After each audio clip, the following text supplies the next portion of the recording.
fui a limpiar una finca y terminé desenterrando el mayor secreto de mi familia. Hola, amigos oyentes. No les quitaré mucho tiempo, solo un minuto. Necesito mucho el apoyo de cada uno de ustedes. Por favor, suscríbanse a mi canal El Rincón de Reddit, ayúdenme a acercarme a mi sueño de 500 suscriptores. También les agradeceré sus me gusta y comentarios. La opinión de cada uno de ustedes es importante para mí. Gracias por su atención y que disfruten del vídeo. Solía creer que la vida era como un reloj que uno podía escuchar y seguir, tic tras tic, sin sobresaltos. Te despiertas, cumples con tu turno, pagas lo que debes y, si la suerte se asoma, te das un pequeño lujo el domingo. Durante 15 años, ese compás fue mi ancla. Amanecía antes del sol, fichaba a las 6 en la conservera de San Borja, y volvía a casa con las manos oliendo a sal y metal. No era una existencia brillante, pero era la nuestra. Hasta que una mañana, sin previo aviso, las puertas de la fábrica se cerraron para siempre. Caminé hacia la calle con una caja de cartón en los brazos, conteniendo en ella todo lo que quedaba de esos años, una taza desportillada donde siempre tomaba café, 2 fotos arrugadas de Rubén, y un pin que me regalaron al cumplir 10 años en la empresa. Antes lo llevaba con orgullo en la chaqueta, ahora, parecía un chiste cruel. Ese día, sentí como el suelo se deshacía bajo mis pies. Rubén, mi hijo de 13 años, no reaccionó como yo esperaba. No hubo lágrimas, ni un ¿y ahora qué? Entró a la cocina, bebió agua y dijo con una calma que me inquietó. Saldremos adelante, mamá. Más tarde, lo encontré frente al teléfono, el ceño fruncido.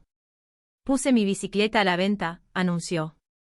La dejé más barata que las demás para que se vaya rápido. Así podemos pagar algo mientras buscas trabajo. Mi corazón se encogió. No, Rubén. Esa bicicleta es tuya, la usas todos los días. Se encogió de hombros. Es solo una bicicleta. Ya vendrá otra. Siempre me dices que no nos mentimos. Y yo sé lo que está pasando, necesitamos el dinero. Lo abracé con tanta fuerza que casi no pudo respirar. Encontraré algo pronto, te lo prometo. Pero la promesa me supo a mentira. Porque no solo eran las facturas las que me quitaban el sueño. Estaba Santino, mi abuelo de 80 años, el hombre que me crió cuando perdí a mis padres en un accidente. Vivía en una residencia, atrapado en la niebla del Alzheimer.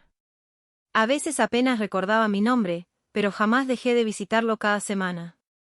No podía abandonarlo, no después de que él me salvara de mis peores noches. Aquella tarde, mientras volvíamos a casa, leímos anuncios de empleo en los escaparates. Todos pagaban demasiado poco para el alquiler y la residencia. Rubén caminaba en silencio hasta que dijo: quizá deberíamos mudarnos a una ciudad grande. Allí hay más trabajo. Suspiré. ¿Y el abuelo, qué? Apenas nos reconoce, pero si nos vamos, ¿cómo se sentirá? A veces ni siquiera sabe que fuimos, respondió él, casi en un susurro. Me detuve y lo miré fijamente. No hables así. Me crió cuando nadie más lo hizo. No voy a dejarlo. Asintió, pero el silencio que siguió era un eco de mi propio miedo. Quedarnos podría destrozarnos tanto como marcharnos. Esa noche, después de que Rubén se durmiera, me quedé sola en la cocina, frente a una pila de facturas que parecían multiplicarse. La desesperanza se coló por primera vez en años, y con ella, una certeza incómoda: algo debía cambiar. Cuando la casa calla y el único ruido es el zumbido del frigorífico viejo, se cuelan los recuerdos. Yo me casé con el padre de Rubén, Manuel, a los 21 años. Un motociclista de acrobacias con una sonrisa capaz de incendiar un estadio y unos ojos que te hacían creer que era su único destino.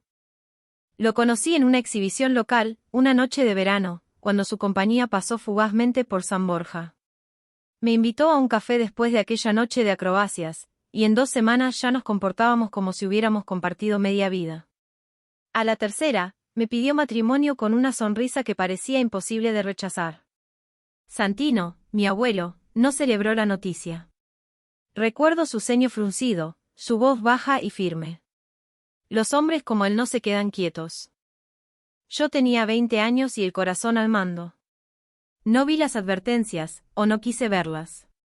Nos casamos deprisa y, durante un puñado de meses, creí vivir en un sueño. Hasta que la realidad golpeó, su vida era una maleta siempre abierta, saltando de ciudad en ciudad, alimentándose de aplausos y riesgo. Manuel respiraba adrenalina, yo, soledad. Cuando supe que estaba embarazada de Rubén, pensé que aquello lo frenaría, que entendería que un hogar podía ser más que una estación de paso. Pero al enseñarle la prueba de embarazo, solo encogió los hombros. Esa es tu decisión. Puedes venir conmigo de gira o quedarte. Tú eliges. Elegí quedarme. Cuando Rubén nació, yo ya vivía sola. Al principio Manuel enviaba dinero, llamaba alguna vez, mandaba regalos que olían a culpa. Con los meses, las llamadas se fueron espaciando hasta apagarse por completo. Y un día, uno de sus compañeros me telefoneó, incómodo, para confesar que Manuel llevaba tiempo viviendo con otra mujer y se jactaba de que nuestro matrimonio había sido un error que había corregido rápido. Firmé el divorcio al día siguiente. Él ni protestó. Ni una llamada para preguntar por su hijo. Desde entonces, mi mundo se redujo a 2 personas, Rubén y Santino. No volví a mirar a otro hombre. Mis días se tejieron de turnos de trabajo, deberes escolares, citas médicas y facturas. No era una vida emocionante, pero era estable. Me repetía que era suficiente, hasta que la fábrica cerró y entendí lo frágil que era mi supuesta fortaleza. Sin marido, sin familia más allá de un abuelo que apenas me reconocía, sin una red que me sostuviera, la idea de lo desconocido se volvió inevitable. Quizá me había aferrado demasiado tiempo a una estabilidad que en realidad era una jaula. A la mañana siguiente me despertó un aroma dulce y cálido. Rubén, de espaldas a mí, volteaba tortitas con una soltura que no le había visto antes, tarareando algo que no reconocí. Me quedé mirándolo, con una punzada en el pecho. Este chico merecía más que sobrevivir a mis cansancios. Mamá, mira esto, dijo, deslizándome el teléfono por la encimera. En la pantalla, un anuncio: se busca ama de llaves para finca privada en la zona del lago. Alojamiento incluido. Salario competitivo. Es perfecto, dijo él, con un brillo de convicción. No pagas alquiler, es más dinero que cualquier trabajo de aquí, y estás cerca del lago. ¿Te encanta el lago? Rubén, nunca he sido ama de llaves.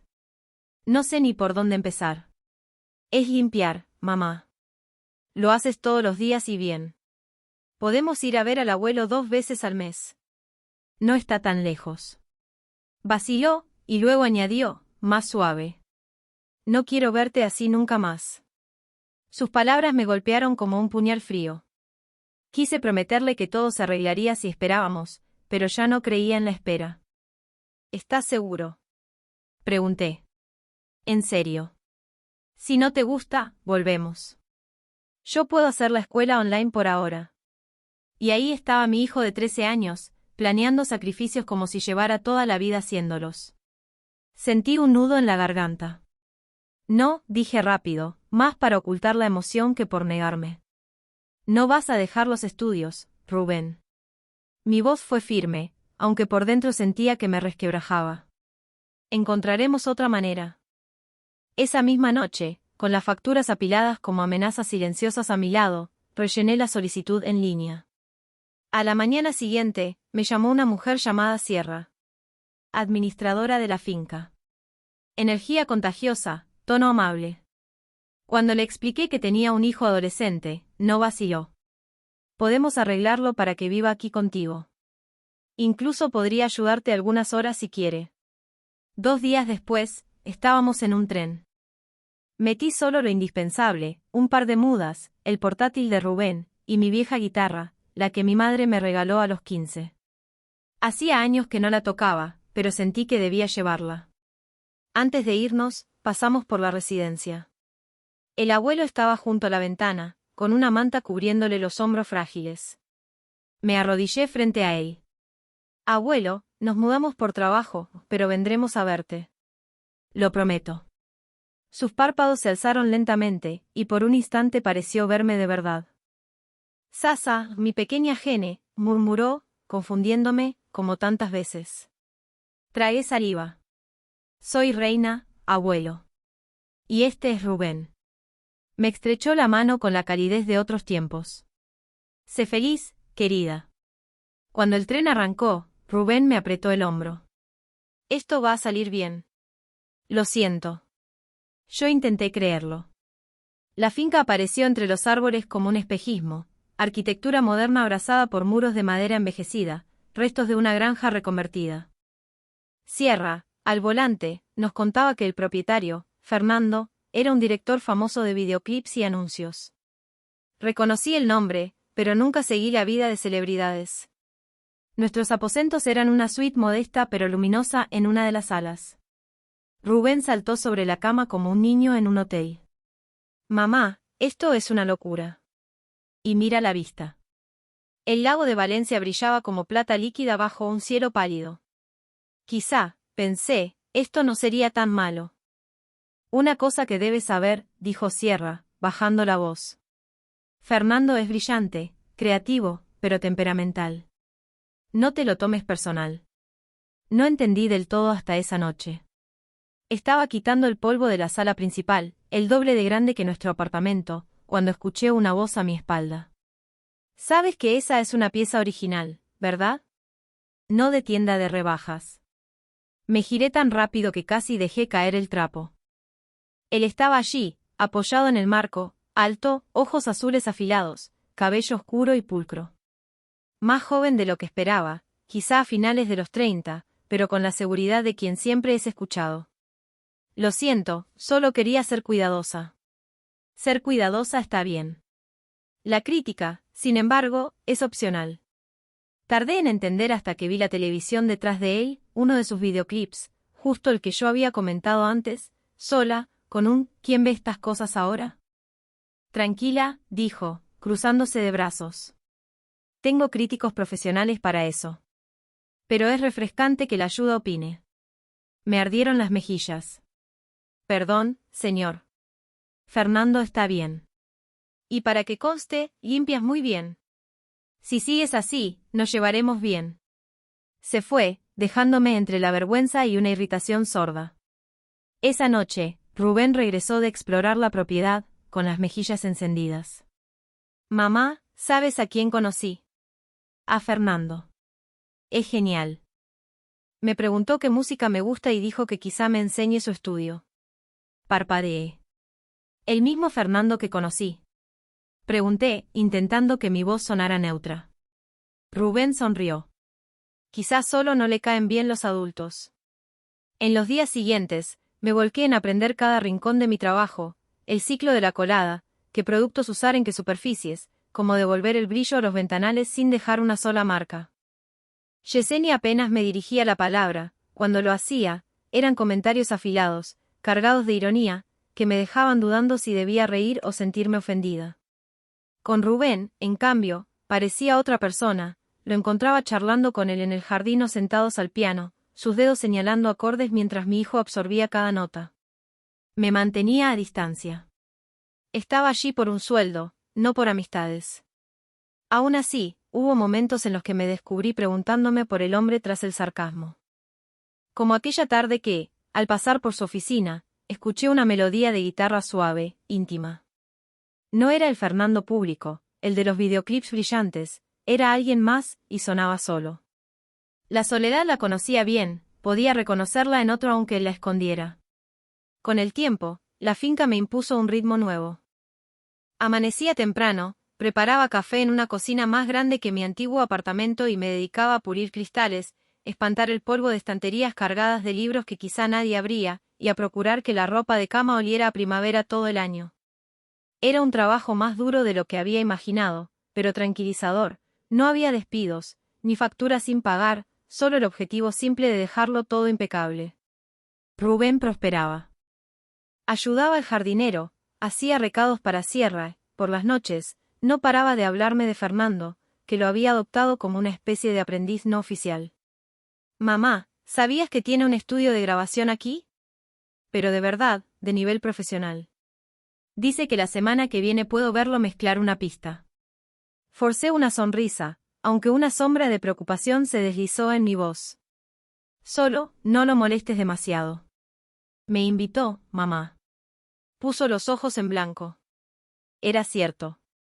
Fernando le encargaba pequeñas tareas, desde buscar cables hasta ayudar a afinar instrumentos, y lo dejaba presenciar lluvias de ideas creativas.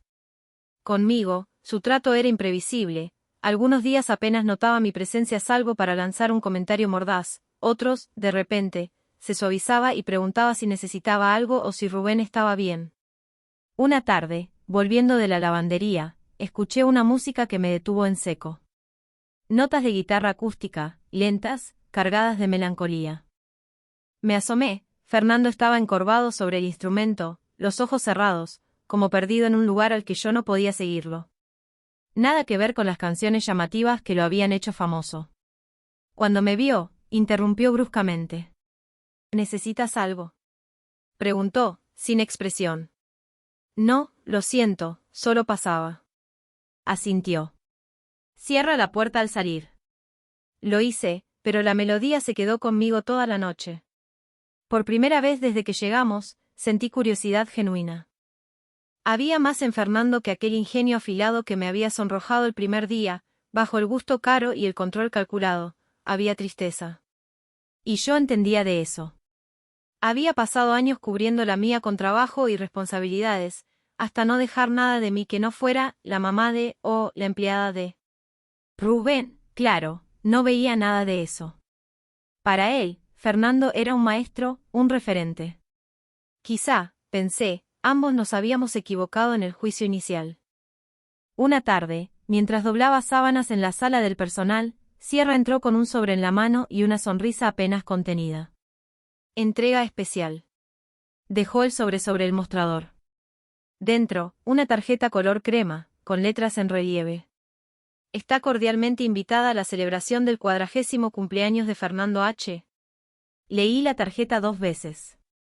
Papel crema, letras en relieve, la ubicación, un restaurante de lujo junto al lago, el tipo de lugar que hasta entonces solo había visto en portadas brillantes de revista. Transporte incluido. Código de vestimenta, formal. Debe de ser un error, murmuré. No lo es, replicó Sierra con una sonrisa contenida. Fernando pidió expresamente que tú y Rubén recibieran una invitación. Considéralo una ventaja del trabajo. ¿Ventaja o trampa? Fernando apenas me dirigía la palabra más allá de lo estrictamente necesario. Con Rubén sí, pero conmigo, lo justo para intercambiar frases cortas y silencios incómodos. No veía por qué querría que me sentara en una sala llena de gente elegante, con copas de champán en la mano, hablando de cosas que yo no entendía. Esa noche le conté a Rubén. Sus ojos se encendieron. Una fiesta. Es genial. Nunca he estado en un sitio así. No sé, Rubén, vamos a desentonar. ¿Y qué?, replicó sin pestañear. ¿A quién le importa? Se quedó pensativo y luego sonrió, travieso. Ya sé que puedes regalarle. ¿Regalar? Arqueé una ceja. Le vas a cantar. Con tu guitarra. Te he escuchado, mamá. Eres muy buena. Sentí un nudo en el estómago. No he tocado delante de nadie en años. Precisamente por eso. Me interrumpió, firme. Será personal. Real. Todos los demás llevarán vino caro o cosas que ni usará. Tú puedes darle algo que recuerde. Tenía esa mirada obstinada que alguna vez fue mía, antes de que la vida me limara los bordes. Al día siguiente, apareció con un vestido negro elegante para mí y un traje para él. Alquiler por una noche. Lo dijo como si hubiera salvado el mundo. ¿Cómo? Planificación, mamá. Tú has estado sola 13 años. Ahora me toca a mí apoyarte. Sus palabras me atravesaron más de lo que esperaba. La noche previa a la fiesta, saqué la guitarra. Al principio, mis dedos se enredaron en acordes oxidados, pero la memoria hizo su trabajo. Las notas llenaron la habitación, trayendo de vuelta tardes en las que aún creía que la música podía salvarme de todo. Aún así, la ansiedad no se iba. ¿Y si se reía? ¿Y si era una broma para ponerme en ridículo? Pensé en Rubén, en su fe ciega, y decidí que, aunque fuera una trampa, tocaría igual. El día llegó como en un sueño. El restaurante se alzaba junto al lago, ventanales de suelo a techo reflejando las luces de la ciudad sobre el agua. Un aparcacoches nos abrió la puerta como si fuéramos importantes. «Mamá, te ves increíble», susurró Rubén. Por una vez, casi le creí. El vestido me quedaba mejor de lo que imaginaba, sencillo pero elegante, y Sierra había insistido en maquillarme. Dentro, vi a Fernando enseguida. Rodeado de gente impecable, reía con una naturalidad que lo hacía parecer inalcanzable. Cuando nos vio, hubo un destello en sus ojos que no supe leer. ¿Sorpresa? ¿Diversión? Luego sonrió. «Me alegro de que hayan venido», dijo, y su voz sonó casi cálida. La noche fluyó a mi alrededor como un río ajeno. Brindis, halagos, anécdotas sobre su carrera. Yo me refugié en los canapés, mientras Rubén conversaba con desconocidos el doble de su edad como si estuviera en casa. Entonces, llegó el momento que temía. «¿Alguna palabra antes de cortar la tarta?», anunció alguien. Fernando me miró. «Creo que nuestra ama de llaves tiene algo preparado». El suelo pareció ceder. No me había preguntado, simplemente lo sabía. Rubén, desde el otro lado de la sala, sonrió y levantó mi guitarra, que había logrado colar de algún modo. «¿Estarás bien, mamá?», me dijo, tendiéndomela. Mis manos temblaban mientras subía al pequeño escenario. Había pensado tocar algo breve, seguro, la típica canción de cumpleaños, inofensiva y olvidable. Pero cuando mis dedos rozaron las cuerdas, fue como si otra voluntad guiara mis manos. Sin pensarlo, empecé a tocar una melodía que no interpretaba desde hacía años. Era la canción de mi madre. Aquella que llenaba las noches tranquilas de mi infancia antes de que el accidente se la llevara a ella y a mi padre. Por esa canción aprendí a tocar la guitarra. Y ahora, frente a un salón lleno de extraños, mis dedos la habían elegido solos. El murmullo de la sala se apagó. Mi voz salió insegura al principio, pero fue ganando firmeza mientras las palabras me devolvían a un tiempo en el que creía estar a salvo, arropada por un amor que creía perdido para siempre. Cuando el último acorde se disolvió, me di cuenta de que había cantado con los ojos cerrados. Al abrirlos, vi rostros emocionados, gente de pie, algunos secándose discretamente las lágrimas. Rubén aplaudía con fuerza, su pecho inflado de orgullo. Pero la silla de Fernando estaba vacía. «¿A dónde fue?», susurré al bajar, devolviéndole la guitarra a Rubén. «No lo sé», respondió, aunque en sus ojos asomaba preocupación. «Se fue mientras cantabas». El resto de la noche, la pregunta me mordió por dentro, lo había incomodado. ¿Era mi canción una ofensa en ese círculo de cristal que lo rodeaba? Los días siguientes fueron extraños.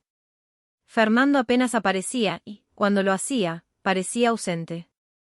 Me repetía que no me importaba, que era mi jefe, no mi amigo, pero en las noches, tumbada en esa habitación impecable, la inquietud no me dejaba dormir. Pasaron 3 días antes de que él me buscara. Yo estaba en el jardín, podando rosas como Sierra me había enseñado, cuando su voz me sorprendió detrás. «¿Esa canción que tocaste, dónde la aprendiste?». Me giré. Su tono era más suave que nunca. Mi madre me la enseñó cuando era adolescente. Me la cantaba por las noches, antes del accidente. Sus ojos se oscurecieron. «¿Tu madre? ¿Cómo se llamaba?». «Esperanza». Se quedó inmóvil, como si el aire se hubiera vuelto más denso. «Esperanza», repitió en voz baja, antes de alzar la vista, la seguridad habitual borrada de su rostro. «Reina, necesito contarte algo». Nos sentamos en el patio, y él empezó. Cuando yo tenía 7 u 8 años, una pareja se me acercó mientras jugaba en la calle. La mujer me abrazó llorando, diciendo, «Por fin te encontramos». Me cantó una melodía, la misma que tocaste. No la había escuchado desde entonces. Se me erizó la piel. ¿Estás diciendo que crees que esa mujer era mi madre? No lo sé. La mujer que me crió dijo que eran extraños y que no debía hablar con ellos. Yo la creí, pero cuando escuché tu canción, sentí que volví a casa. Mi respiración se aceleró. Mis padres siempre dijeron que mi hermano mayor murió al nacer. Hubo complicaciones. Fernando me miró fijo. Tal vez no. Esa tarde fuimos juntos a ver a Santino. Mi abuelo estaba en su silla junto a la ventana, mirando las hojas secas girar en el viento. Me arrodillé frente a él. Abuelo, soy Reina, y este es Fernando. ¿Lo recuerdas?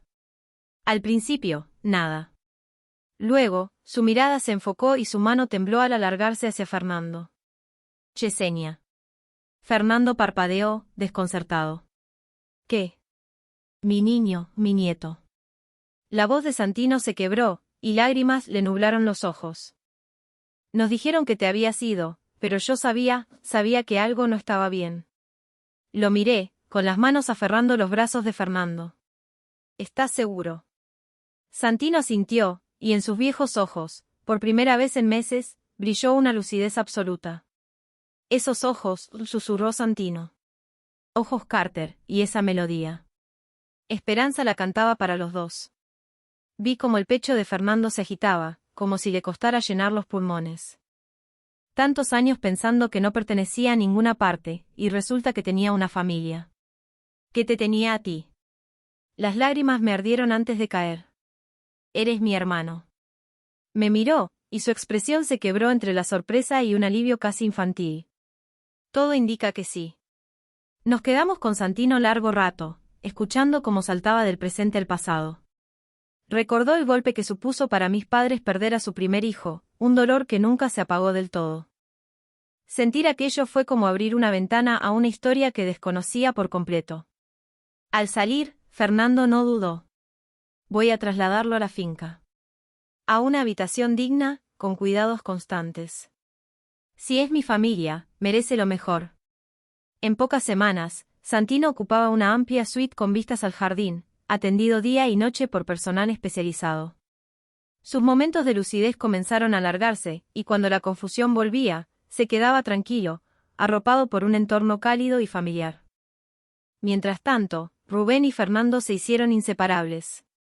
Pasaban horas en el estudio, experimentando con acordes y mezclas. Fernando, en broma, decía que por fin había encontrado un alumno al que valía la pena enseñar. Las noches las pasábamos juntos, hablando de música, de sueños, o simplemente compartiendo silencios cómodos. Una tarde, Fernando me llevó aparte. Ya no trabajas para mí, dijo, como si fuera lo más natural. Como dices. Eres mi hermana. No eres mi empleada. Quiero que hagas lo que realmente amas.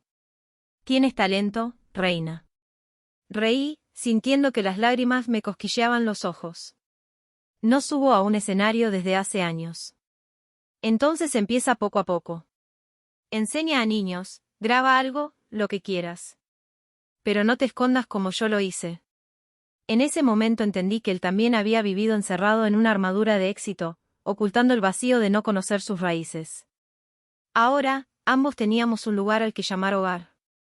En los días claros, Santino se sentaba frente al ventanal, con una taza de té, tarareando la canción de mi madre.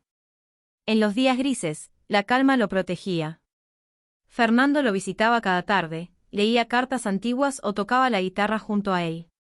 Verlo así, entregado a ese vínculo recién recuperado, sanaba una parte de mí que creía perdida. ¿Qué te parecería usar el viejo granero junto al lago para algo especial? Me preguntó una noche. ¿Especial para quién? Para ti. Rubén me contó que soñabas con enseñar música. Rubén, sonriendo desde el otro lado de la habitación, alzó los hombros. Ahora que somos familia, no hay secretos. Fernando soltó una carcajada, y por un instante, parecimos hermanos de toda la vida, soñando proyectos, compartiendo planes, remendando heridas invisibles. El granero se transformó rápido, pintura fresca, suelos nuevos y un pequeño escenario con un equipo de sonido que Fernando insistió en instalar. El día de la inauguración, Rubén se puso a mi lado, orgulloso, sosteniendo un cartel hecho a mano, Academia de Música Carter. Al principio, llegaron solo unos pocos niños del barrio. Pero no pasó mucho antes de que las notas y las risas empezaran a llenar el aire y atraer a más y más personas. Empezaron a llegar niños de todos los rincones de los pueblos cercanos. Unos entraban con pasos inseguros y miradas bajas, otros, en cambio, rebosaban energía y curiosidad. Todos compartían la misma necesidad, hallar un lugar donde sentirse aceptados. No solo les enseñaba acordes y escalas, también les mostraba cómo la música podía servir de refugio, de costura invisible para mantener unido el corazón cuando parecía a punto de romperse. Fernando casi nunca faltaba. A veces intervenía con una observación precisa, otras permanecía en silencio, simplemente observando cómo las notas hacían su trabajo. Rubén, por su parte, había encontrado su territorio, componía bases sencillas, se adentraba en el mundo de la edición digital con la guía de Fernando y poco a poco iba formando su propia colección de piezas. Una noche, después de la última clase, nos reunimos en la habitación de Santino. Esa velada estaba especialmente lúcido. Sostuvo la mano de Rubén con ternura y dijo: «Has crecido tanto, me recuerdas a tu madre». Luego nos miró a Fernando y a mí, con un brillo claro en los ojos. «Lo importante es que os habéis encontrado. La familia siempre encuentra el camino». Noté las lágrimas resbalarme por las mejillas. Fernando me estrechó la mano. «Sí, abuelo», respondió en voz baja. «La familia siempre lo hace». Entonces, casi como un gesto natural, me tendió mi guitarra. «Tócala», pidió. Esa canción. No necesité pensarlo demasiado. Me acomodé, y las yemas de mis dedos se posaron sobre las cuerdas, encontrando los acordes como si nunca los hubiera olvidado. Rubén empezó susurrando la melodía, y, pronto, su voz firme llenó la estancia. Fernando, mientras tanto, marcaba el compás golpeando suavemente el brazo de la silla de Santino. Así, unidos por la música, 3 generaciones compartimos la misma nana, la que mi madre había cantado años atrás y que, de algún modo, nos había reunido otra vez. Al desvanecerse la última nota, Santino se secó las lágrimas y, sonriendo, dijo: «Perfecto». Más tarde, con la casa en silencio, salí al porche. El lago reflejaba la luz de la luna como un cristal inmenso. Pensé en lo distinta que era mi vida ahora, hacía no tanto me sentía atrapada en una rutina agotadora, convencida de que todo se reducía a cuentas por pagar. Entonces llegó aquella oferta improbable, un jefe con el mismo azul en los ojos que mi abuelo, y una canción dormida que había despertado más de lo que imaginaba. Salí buscando un empleo, encontré un hermano, un propósito y la certeza de que la familia no es solo con quien compartes apellido, sino aquellos por los que decides luchar para que permanezcan, incluso cuando crees que los has perdido. Cerré los ojos. El viento trajo consigo un susurro casi imperceptible, y juraría que era la voz de mi madre, cantando, como si nunca se hubiera ido.